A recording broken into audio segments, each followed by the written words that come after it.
everybody? It's your man, Bailey Strasser, and welcome to another episode of Wisco Sports Weekly. Of course, I was going to make the video yesterday about the Packers, but being at a gig and then what happened yesterday, I kind of needed to really think about my thoughts, because this is more of not an episode talking about the analysis of the game. This is going to be more of talking about what went wrong. Because this was a game the Packers basically could have won, but they didn't. In essence, the Packers did deserve to lose that game, not because they are a bad team, but because they needed to be humbled. They got cocky. Rasheed Walker said, "We're not losing a game."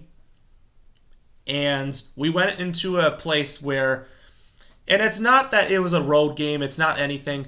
Cleveland was not supposed to be that good of a team. You know, they lost a very close game to a Bengals team. You know, they got blown out by the Ravens, which that's obvious. You know, the Ravens are the Ravens. But they could not, and I'm not saying anything, Cleveland's offense was not good. Our defense played great almost the entirety of the game. I knew this game was going to ride on one thing. It was going to ride on making sure our offense was mature and coached right. Jordan Love went 18 of 25, 183 yards, a touchdown, and interceptions. He was sacked 5 times and 4 carries for 18. Jacobs only had 16 carries for 30 yards. He had 5 catches for 44 because obviously their run defense is so fantastic. They couldn't do anything. Golden led the way, 4 catches, 52 yards. I'm not saying that was a breakout game, but it's good to see that he got some sort of things. Kraft only 3 catches, 29. Dobbs 2 for 25. Dontavian Wicks 2 for 21, and John Fitzpatrick 2 for 12, and his first career touchdown. That's obviously a great plus. Xavier McKinney also got his first interception on the season, and Quay Walker had 14 tackles. Of course, the downside was, the blocked field goal at the end of the game. Cleveland, 21 of 36, 142 yards for Joe Flacco, the interception. He was sacked twice by Rashawn Gary. Quinshon Judkins, 18 carries, 94 yards, and the touchdown alone. David Njoku led the way with 5 catches for 40 yards. Tillman had 3 for 26. Harold Fannin, 3 for 25. Judy only had a catch for 17. Not really much from everybody else. And, of course, 5 sacks. It was, Carson Schwezinger led the way, 10 sacks. 10 tackles, 1 sack. Myles Garrett had half a sack. Malik Collins had 1.5. Aiden Huntington had 0.5. Mason Graham had 0.5. Alex Wright had 1. And the Grant Delpit with the interception. And, of course, their kicker obviously got the game-winning field goal for the Browns. This is a game that the Packers were winning the entire way through. The defense was playing great. Everything was great. And then I just knew they were going to get tired. I'm like, Cleveland's going to go right down the field. They're either going to get a touchdown or a field goal. They technically should have scored a touchdown, but then they obviously threw that penalty, and then it ended up being a field goal instead, which they kind of lucked out. But I said to myself, if they get cocky here, they're going to choke away this game. Because, quite frankly, I think even if Love wouldn't have thrown that interception and it was just an incomplete pass, Cleveland was going to tie that game. And I think that game probably could have been overtime at the least. Because I think the defense was just getting too tired. And I don't think that there was really much to do. You gave it away because Love really made a very immature mistake. If he was getting pressured all game, he should have just tried to throw that away. Honestly, if he got sacked, it wouldn't have been a worst case situation, knowing the defense was doing long stuff. And then, of course, they literally were inside the 5, so of course they scored a touchdown because what the heck. But that was something gave away. And then the craziness is they go down the field and then the kick gets blocked to the point where they're at midfield. They only needed 1 play to get in field goal range. They got it. They kicked the game-winning field goal. I'm I think there's a lot to be said. There's also a lot to be said about penalties. They got, especially Jordan Morgan, that is not a good game to have. 3 holding calls. Rasheed Walker also with 1. Parsons got offside a couple times.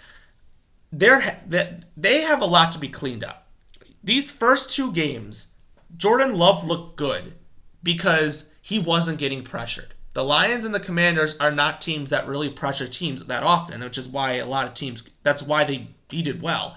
When Jordan Love is not under any pressure, he looks like a great quarterback. He looks calm, collected, but when he's under pressure, he does not look the same.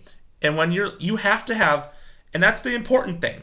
The same thing goes with the Wisconsin Badgers. I'm not saying Danny O'Neal's a terrible quarterback, but when your offensive line is absolute garbage, that's what's going to happen to the Badgers. And that's the same thing that's going to happen with the Packers. Zach Tom and Aaron Banks both should have never played in this game. Both should have rested, and now they're injured again. That's another thing you got to understand. There's a lot that really is very important with this team that's so good. But you know what? There are always lessons to be learned. And also this was a trap game because of course they're really prepared for Dallas next week. Again, this was a loss I probably would have smashed my TV. But again, this probably might be the worst loss in Matt LaFleur's era. I mean, this Cleveland team's supposed to be terrible. But again, this is the beginning of the year. Sometimes Super Bowl winning teams have games where they commit 14 penalties in a game. Especially the Packers in Week 3 of 2010 committed 14 penalties and they went on to win the Super Bowl. Micah Parsons said it best. Sometimes you shit the bed. That's what happens. You're going to lose these games and things are going to happen. And I realize it's not the end of the world.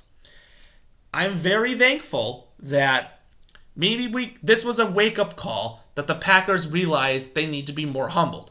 You're not going to go undefeated, and I don't want them to go undefeated. You get a bigger target on your back when you get undefeated. I know that they will move on from this. They're going to face a Dallas team that got absolutely wrenched by the Bears, so I can't anticipate they're going to go into Dallas and do the same thing since Dallas literally has no pass rush at all.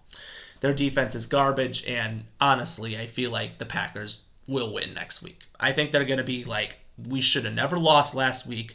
We're going to move on, and we're going to win. I think this is a great wake-up call, and I hope that the Packers learn from this. I am not angry with this loss. I am disappointed. This is not the end of the world. But in times, I hope that this will humble them to realize we need to really be ourselves. If the defense continues to play the way that they're doing, they are going to be an unstoppable team. But this relies on Love. Love has to get it done. Everybody turns on the guy as soon as he makes a critical error. And that's the thing. We gotta back up our quarterback up. You're going to make mistakes every once in a while. That is normal. But again, I am not going to blame this loss on one person. We lost as a team. We committed penalties. We committed turnovers. Our field goals, everything seemed to not really go our way. And hope we can move on, because that's very important. So if you like what you see, subscribe below, comment with your thoughts, and as always, we will see you next time. Go Pack Go.